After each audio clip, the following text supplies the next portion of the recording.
सकाळपासूनचा जर अंदाज घेतला तर जवळपास 2 तासामध्ये 3 इंच एवढी पाणी पातळी वाढत आहे.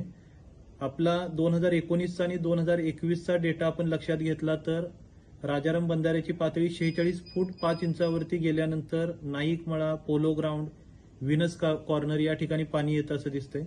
47 फूट 2 इंचावरती शुक्रवार पेठेची पश्चिम बाजू, आयडियल कॉलनी, लक्षतीर्थ वसाहत, पंचगंगा हॉस्पिटल, जामदार क्लब या ठिकाणी पाणी येतं असं दिसतं.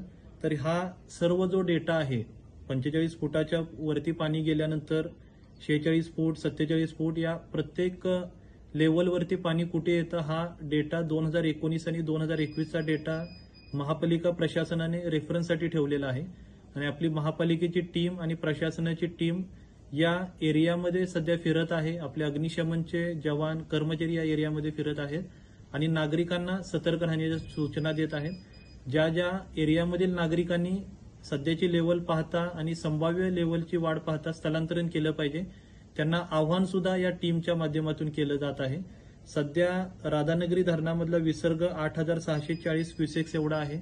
कोयना धरणामधूनही जवळपास 30,000 क्युसेक्स एवढा विसर्ग होत आहे. आणि धरण क्षेत्रामध्ये जो काल जवळपास 200 मिलीमीटरपेक्षा जास्त पाऊस झालेला आहे.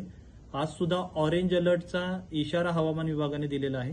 हे लक्षात घेता महापालिका प्रशासन, जिल्हा प्रशासनाकडून जे आपल्याला आवाहन केलं जात आहे, जी विनंती केली जात आहे, त्यानुसार माझं नागरिकांना नम्र आवाहन आहे की प्रशासनाने दिलेल्या सूचनांचं आपण पालन करावं. रात्रीच्या अगोदर आणि आपल्या भागातील पाण्याची पातळी वाढण्याच्या अगोदरच आपण सुरक्षित स्थळी स्थलांतरण करावं. माहिती आपल्यापर्यंत वेगवेगळ्या माध्यमातून प्रशासनाकडून पोहोचवली जाईल.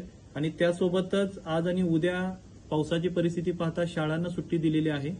त्यामुळे सर्व नागरिकांना परत एकदा नम्र आवाहन आहे की या पावसाळ्याच्या दिवसामध्ये पर्यटन स्थळी जाणं किंवा गरज नसेल, अत्यावश्यक बाब नसेल तर बाहेर पडणं आपण टाळावं.